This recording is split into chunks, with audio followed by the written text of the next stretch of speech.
मित्रों, अमेरिका से चंद्रकांत भट्ट।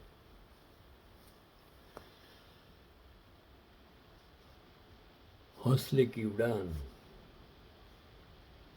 यूं जमीन पर बैठकर क्यों आसमान देखता है, पंखों को खोल जमाना सिर्फ उड़ान देखता है। इंडिया, भारत और उस हिंदुस्तान में कितने ग्रंथ लिखे गए। वो ग्रंथों में लिखा हमने भगवान से जोड़ दिया, लेकिन जो लिखने वाले थे उन्होंने जो कहा वो हम समझने की कोशिश नहीं करते हैं। सिर्फ हम मूर्ति पूजा में चले गए। कृष्ण और गांधारी, पांडव और कौरव, यही तो महाभारत का असली पैगाम। और उसका पैगाम क्या है कि महाभारत का मुख्य संदेश यह तो धर्मस्थो जय, धर्मस्ततो जय। जहाँ धर्म है वही विजय है, लेकिन हमने धर्म को अधर्म बना दिया, धर्म को बिजनेस बना दिया।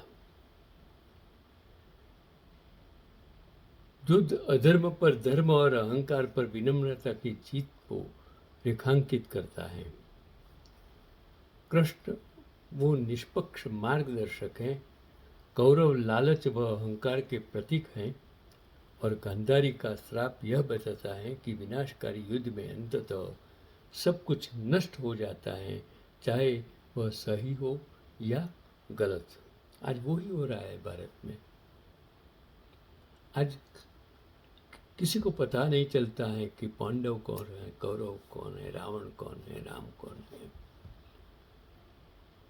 प्रजा की सोच बदली गई है। वो महाभारत का असली पैगाम अधर्म का विनाश है। दुर्योधन का अहंकार और लालच 100 कौरव अंततः उनके विनाश का कारण बने, और भले ही वे कितने भी शक्तिशाली था। दुर्योधन, दुशासन, नाम ही ऐसा लिया है, तो वो नाम में मतलब है, अर्थ है।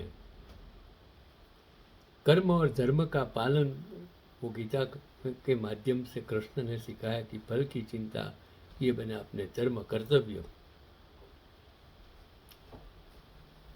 का पालन करना चाहिए, जो पांडवों ने किया। नियति का अटल होना। गांधारी ने कृष्ण को यदुवंश के विनाश का श्राप दिया, जो यह दर्शाता है कि समय के साथ सब कुछ खत्म होना है और कर्मों का फल भुगतना पड़ता है।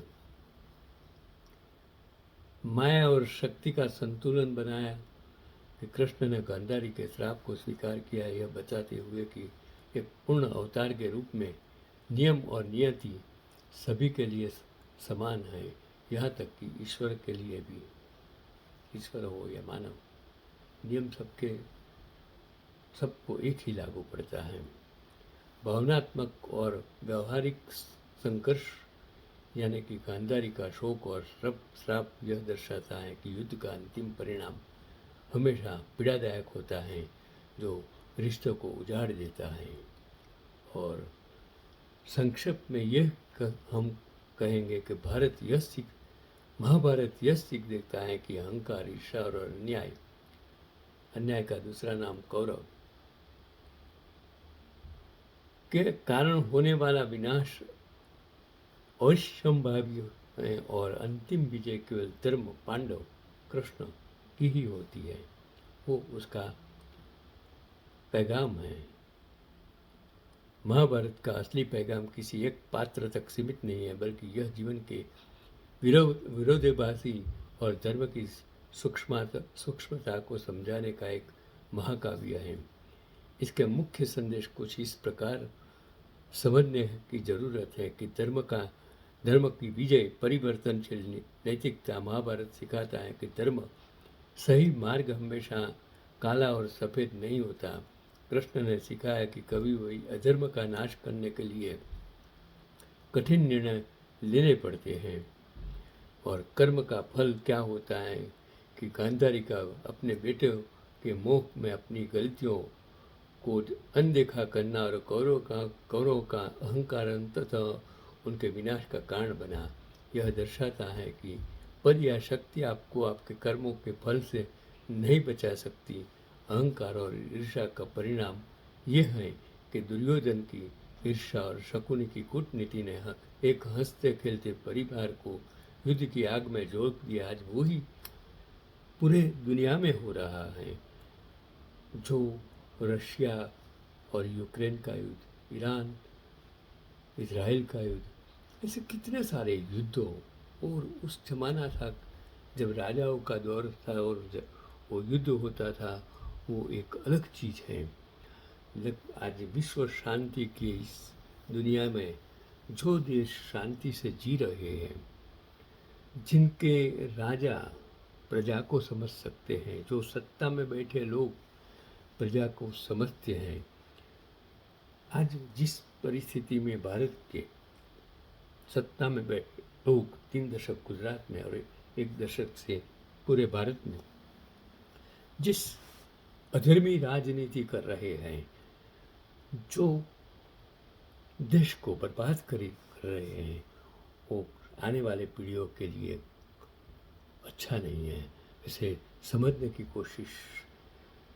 तो ये राजकारण राजधर्म निभाने के लिए होता है, जो अटल बिहारी वाजपेयी ने कहा था। क्या वो राजधर्म आज सत्ता में बैठे लोग निभाते हैं? नहीं। ये ऐशो आराम करते हुए अपने आप को गरीब का बेटा बनाकर देश के लोगों का मूर्ख बनाने का, झूठ बोलने का काम करते हैं। ये भारत की लोकशाही में कदे जो आज़ादी के लड़वैये, जो शहीदों ने तन मन धन से देश में कुर्बानी दी, उसको आप कलंक करते हैं। उसके लिए आप सब जिम्मेदार हैं। 140 करोड़ की प्रजा जो गलत कामों को गांधारी की तरह देख रही है, वो विनाश का कारण होगा। यही मेरा आज का पैगाम भी है कि अहंकार और ईर्ष्या का परिणाम दुर्योधन की ईर्ष्या और शकुनी की कूटनीति ने एक हंसते खेलते परिवार को युद्ध की आग में झोंक दिया। वो आज भारत में गुजरात के 4 लोग जो कर रहे हैं, वो यह संदेश देता है कि नकारात्मक भावनाएं केवल विनाश लाती हैं। न्याय के लिए आपको खड़ा होना हो। पांडवों का संघर्ष यह बताता कि शांति प्रिय होना अच्छी बात है, लेकिन अन्याय के सामने झुकना वो कायरता है। आप अगर कायर हैं तो अन्याय के सामने आज झुक जाएंगे। आज जो लोकशाही में स्वतंत्रता, बोलने की स्वतंत्रता नहीं है, वो सबसे बड़ा दुखद घटना है समाज के लिए, देश के लिए। और संक्षिप्त में इसका असली पैगाम है, यतो धर्मस्ततो जय, जहाँ धर्म है वही विजय है। क्या आप महाभारत के किसी विशिष्ट पात्र जैसे कृष्ण या कर्ण के जीवन दर्शन के बारे में अगर समझेंगे तो कर्म और महाभारत यही कहता है कि कर्म और निर्णय, the path of choice and actions, Mahabharata हमें दिखाते हैं कि जीवन कोई ब्लैक एंड वाइट फिल्म नहीं है। यहाँ हर मोड़ पर सही और गलत के बीच संघर्ष होता है। श्री कृष्ण सच्चे मार्गदर्शक। कृष्ण ने खुद हथियार नहीं उठाए, लेकिन अपनी बुद्धि से पांडवों को जीत दिलाई। और उसमें से सीख क्या मिलती है कि जीवन के युद्ध में केवल शारीरिक बल काफ़ी नहीं है, रणनीति और सही सोच जरूरी है। वे हमें सिखाते हैं कि धर्म की रक्षा के लिए कभी कभी कठोर निर्णय लेने पड़ते हैं। और अर्जुन का जीवन फोकस और दुविधा की कहानी, और महाभारत कौरव और पांडव के बीच हुए युद्ध वह रूप है जिसने कुरुक्षेत्र की मिट्टी तक लाल कर दी थी। ईर्ष्या, लालच और दमन, ये तीनों ही कारण चचेरे भाइयों 100 कौरव और 5 पांडव के बीच भीषण 18 दिवसीय संग्राम का कारण बने। इस धर्म युद्ध में कृष्ण से लेकर भीष्म पितामह, द्रोण, शल्य, कर्ण और अर्जुन जैसे महान योद्धाओं ने भाग लिया। और महाभारत के युद्ध के प्रमुख कारण ये थे कि भूमि विवाद और ईर्ष्या सबसे बड़ा कारण होता है कि दुर्योधन द्वारा पांडवों को राज्य इंद्रप्रस्थ से बेदखल करना और कुरु राज्य पर पूर्ण अधिकार की लालसा मुख्य कारण थी। और उसमें शकुनी की भी भूमिका, गांधारी के अपमान का बदला लेने के लिए शकुनी की चालों ने विवाद को बढ़ावा। आज देश में जो हो रहा है उसका मैं संक्षिप्त में आपको बताता हूँ कि कुरुक्षेत्र का चयन क्यों हुआ। कृष्ण ने कुरुक्षेत्र को युद्ध के लिए चुना क्योंकि वे चाहते थे कि यह पवित्र भूमि भाइयों के बीच प्रेम के बजाय युद्ध को प्रेरित करे। और उसका परिणाम क्या हुआ कि इस भयंकर युद्ध में कौरवों के 100 भाई मारे गए और अंततः पांडवों की विजय हुई। लेकिन भारी जानहानि के साथ और महाभारत का युद्ध समाप्त होने के बाद कृष्ण और भीष्म पितामह की अंतिम वार्ता। भीष्म बोले, एक बात बताओ कन्हैया, इस युद्ध में जो हुआ वो ठीक था क्या? किसी और से पितामह पांडवों की ओर से कौरवों के कृत्यों की चर्चा का तो अब कोई अर्थ ही नहीं कन्हैया। पर क्या पांडवों की ओर से जो हुआ वो सही था?